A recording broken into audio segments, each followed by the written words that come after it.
po sa inyong lahat. Happy Easter. Batiin niyo naman yung mga katabi niyo ng Happy Easter. Talagang kung hindi rin lang ganon ang muling pagkabuhay ni Jesus, wag na lang. So, nagpapasalamat tayo dito sa Peña, isang panibagong nasaksihan at natunghayan natin sa patuloy nating pagpapalalim ng ating pananampalataya.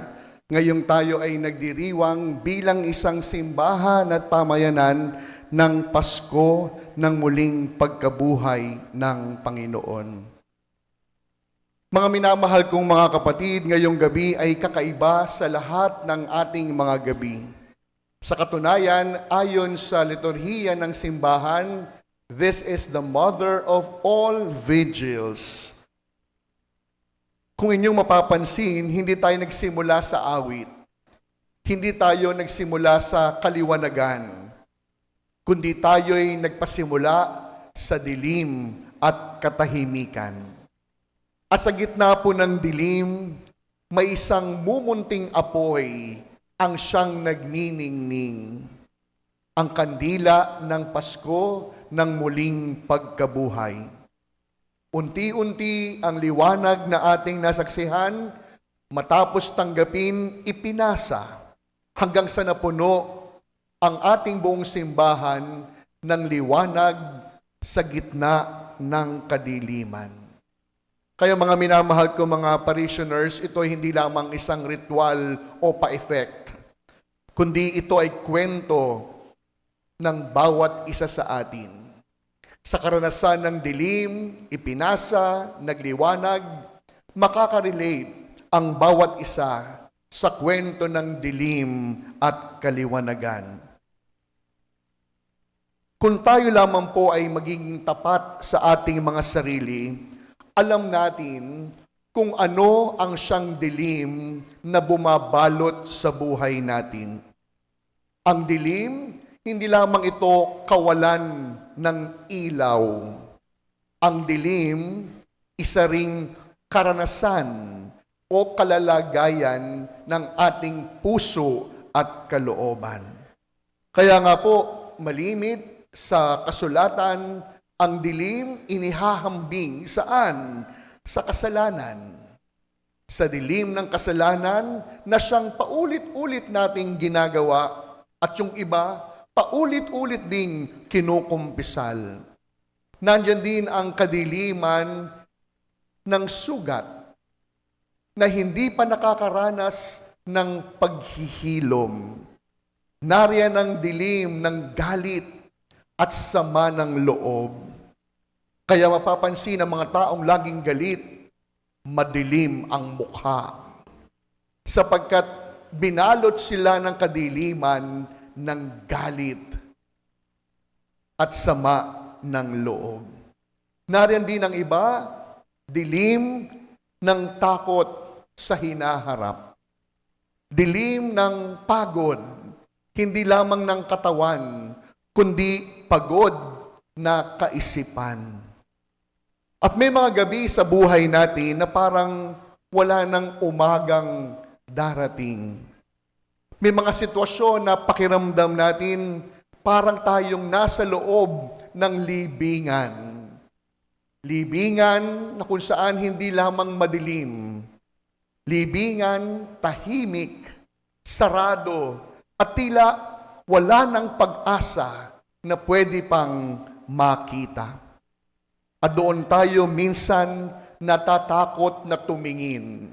Doon tayo kalamitan natatakot na ating balikan ang karanasan. Bakit? Sapagkat baka makita natin ang katotohanan tungkol sa ating sarili.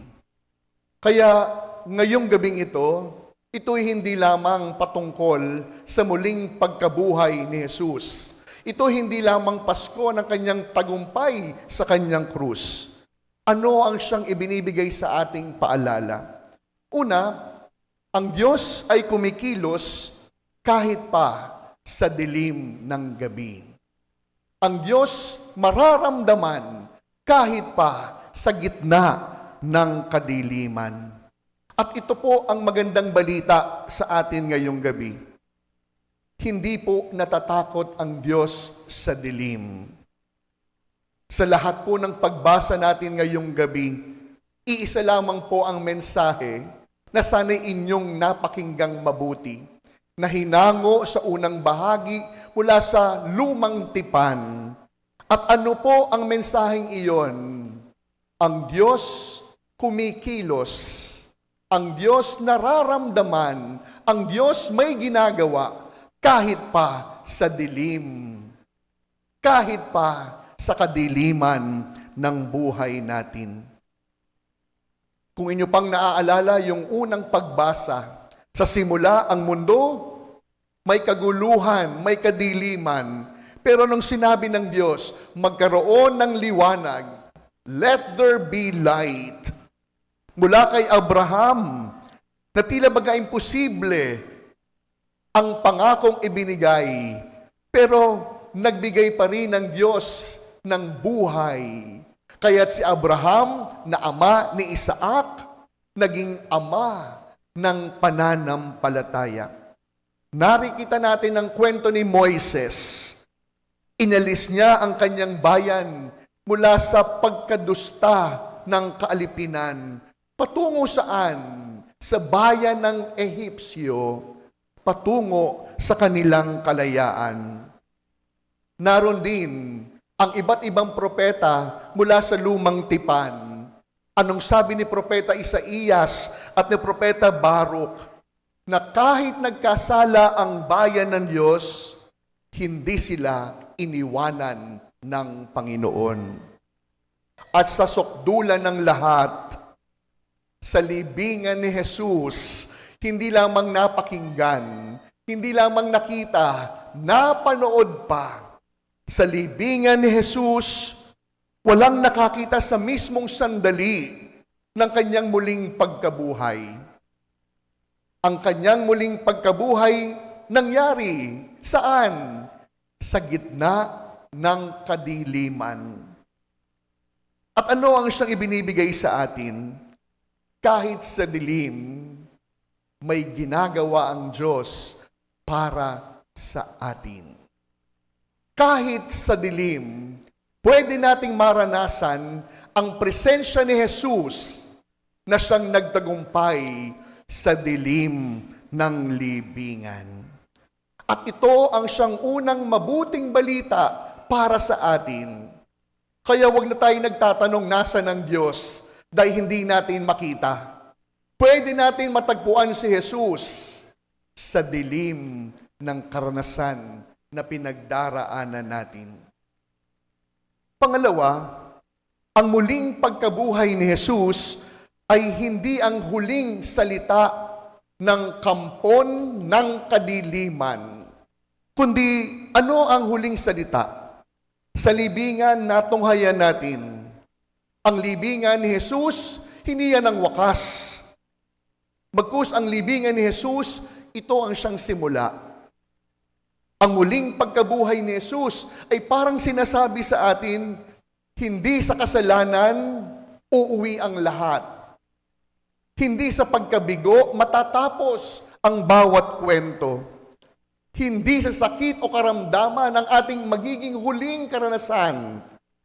Hindi sa kamatayan magtatapos ang kwento ni Jesus.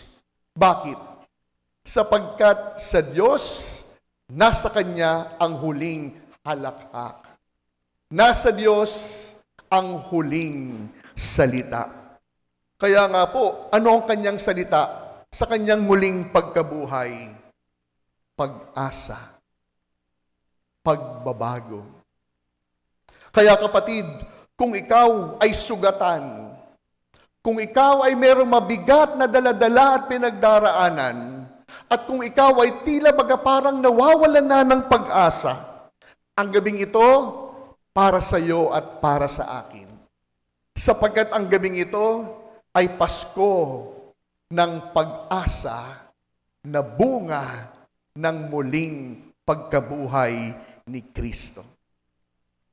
Pangatlo, ang kanyang muling pagkabuhay ay hindi lamang isang bagay na nasaksihan ng ating paningin, kundi ang kanyang muling pagkabuhay ay isa ring paanyaya.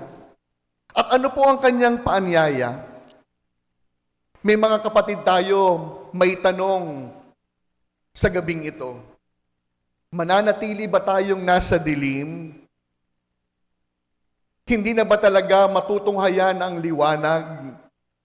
Alam nyo, hindi po sapat na sabihin lamang natin, naniniwala akong muling nabuhay si Jesus. Pumalakpak pa nga ako ang ganda. Sapagkat ang tunay na katanungan na dapat natin hanapan ng kasagutan, nabubuhay ba ako bilang isang bagong binuhay ng muling pagkabuhay ni Kristo? Alam nyo, masasagot natin yung tanong kong yan mamaya, pagkatapos ng homiling ito. Mamaya, sa lahat ng misa ng Pasko na muling pagkabuhay, muli natin sasariwain ang ating pangako nung tayo'y bininyagan.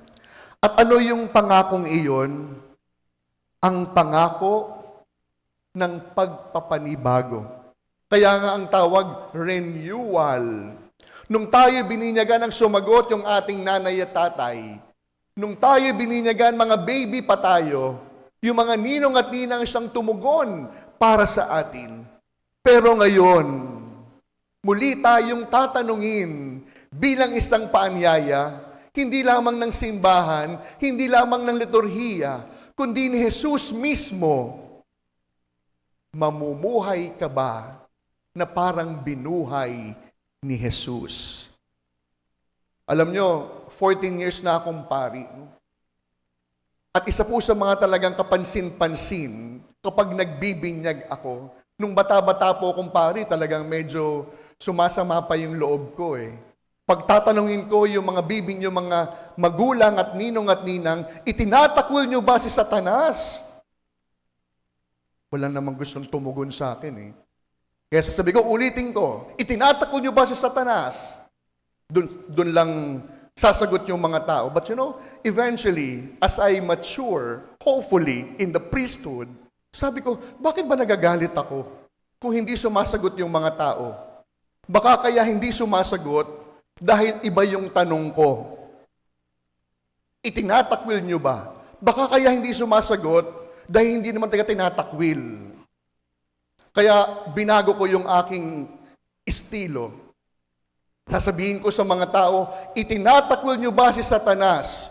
Huwag nyo pong pilitin yung sarili ninyo. Kung gusto nyo siyang makasama, go. Magsama ho kayo. Yan ang gustong-gusto ni Satanas. Kasabihin Satanas, akin to. Akin to. Kaya pagkatapos kong sabihin yon, ang lakas ng sagot, opo, tinatakwil namin. Kaya mamaya, yun po yung muling itatanong sa atin ng ating pagdiriwang ngayong gabi. Tinatanggihan mo ba ang kasalanan? Tinatalikuran mo ba ang prinsipe ng kadiliman? At kasabay ng pagtalikod sa kasalanan, sumasampalataya ka ba sa Diyos? Kaya po mga minamahal ko mga parishioners, huwag pong sagot ng sagot. Kasi mamaya kapag sinabi mong, opo, itinatakwil ko, pero mamaya babalikan ng bahay mo, mag-aaway uli kayo ng pamilya mo. Opo, itinatakwil ko, uuwi ka ng bahay mo, dun sa kinakasama mo. Oo, itinatakwil ko, pero balik sa luma at dating bisyo. Kaya nga po, ang biyaya na muling pagkabuhay ni Jesus ay hindi lamang isang theatrical play na aliw tayo, kundi ang biyaya na muling pagkabuhay ni Jesus, binibigyan tayo ng pag-asa. Na mamaya kapag sinabi natin itinatakwil ko, bibigyan tayo ni Jesus ng sapat na biyaya upang yung ating pagtakwil magkaroon ng katotohanan. Kaya nga po mamaya, magiging makatotohanan po yung pagdiriwang po natin. Sa pagsasariwa natin ng pangako sa binyag, magkasabay, itatakwil ang kasalanan at kasabay ng pagtatakwil sa kasalanan, immediately it follows, si Jesus ang aking sinasampalatayanan. Kaya anong ibig sabihin? It is a matter of decision making. Sa pagsagot, magdidesisyon. Tatakwil ko na ang kasalanan. Simula ngayon, bagong buhay na ako kay Kristo. Kaya sana, hari nawa, ang panalangin natin, tayong lahat na nagdiwang ng Easter Vigil, pag uwi ninyo, sasabihin ng inyong mga kasama sa bahay, parang may nagbago sa'yo. At sasagot naman kayo, binago ako ng pagkabuhay ni Kristo. Sana mayroong magsabing kapamilya, parang ibang-iba ka na. Parang hindi ikaw yung kampo ng kadiliman na aming kakilala. Parang tawang-tawa ka si Sir Mavic. Nakaka-relate po ba? At yun po ang bunga ng muling pagkabuhay ni Jesus. Binibigyan tayo ng pag-asa na muling magbago. Kaya mga minamahal ko mga parishioners, sana wag na nating gamitin yung mga salitang sapagkat ako ay tao lamang. Wag na nating gagamitin na dahilan sapagkat ako ay tao lamang. Bakit? Isa po yung insulto sa Diyos. Abay mantakin ninyo, nilikha tayong kawangis ng Diyos. Kamukha ni Jesus. Kaya kasabay nung kawangis ng Diyos, binibigyan tayo ng pagkakataong magbago. Kaya kapatid, huwag mong papayagan, huwag kang papayag na magtatapos ang kwento ng buhay mo bilang isang masamang tao. Sapagkat kaya namatay si Jesus, hindi para mamatay kang masamang tao. Muling nabuhay si Jesus upang bigyan tayo ng pag-asa na hindi lamang maging mabuting tao, kundi maging banal na Katoliko. Kaya ang gabing ito, mga minamahal ko mga kapatid, hindi lamang kwento ng muling pagkabuhay ni Jesus. Ito hindi lamang kwento ng tagumpay ng katotohanan sa kasinungalingan, tagumpay ng kabutihan sa kasamaan. Ang gabing ito ay kwento ng pag-asa sa bawat isa. Kaya mga minamahal ko mga kapatid, ngayong gabi, huwag lamang po kayong makinig. Huwag lamang sana inyong nabidyohan yung palabas na inyong nakita. Huwag lamang sanang tignan ang inyong napanood. Tayo ay magpapasya. Tayo ay magdidesisyon. At ano po yung ating pipiliing pagpapasya? Namatay si Jesus para sa akin, tinatanggap ko ang kanyang paanyaya. Kaya wala nang magsasabi. Alam niyo, may kaibigan ako Sabi niya, Father, ang hirap pong maging gwapo. Sabi ko, tinignan ko naman siya. Parang hindi ka naman hirap na hirap. Kumakatawa naman itong mga lektor na ito.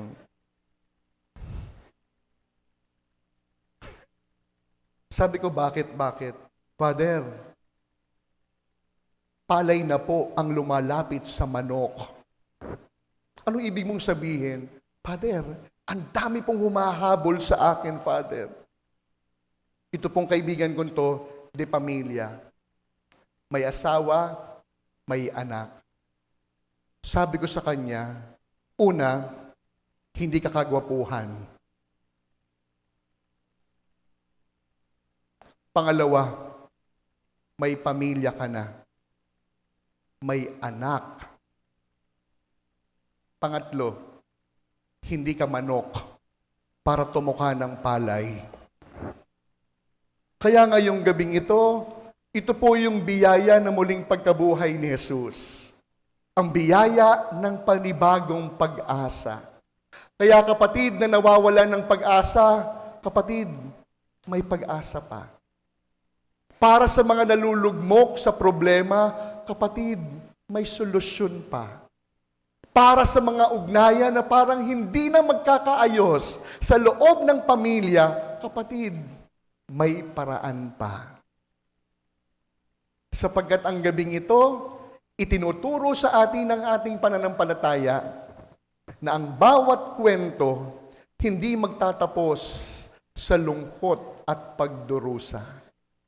Ang bawat sumasampalataya na si Jesus ay muling nabuhay, nasa Kanya ang huling halakhak at kwento ng tagumpay. Kaya sa pagpapatuloy ng ating pagdiriwang, yun po yung biyayang babaunin natin pauwi ng tahanan. Kasabay ng biyaya ng muling pagkabuhay ni Jesus, kasabay ng tagumpay ng kabutihan laban sa kasamaan, sa pagtatagumpay ng liwanag sa kadiliman, bitbitin natin pauwi ang pag-asang hatid ng muling pagkabuhay ni Jesus.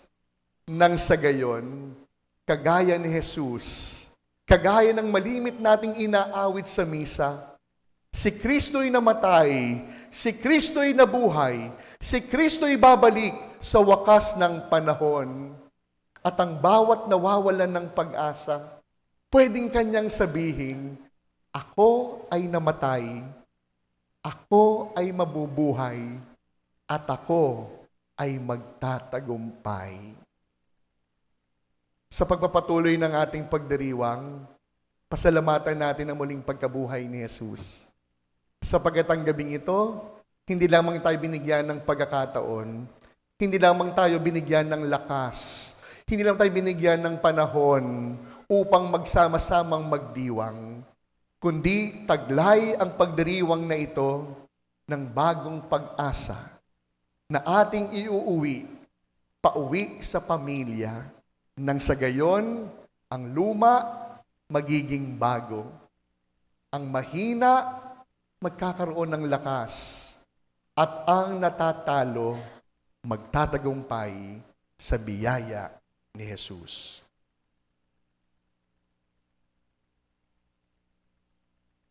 Amen.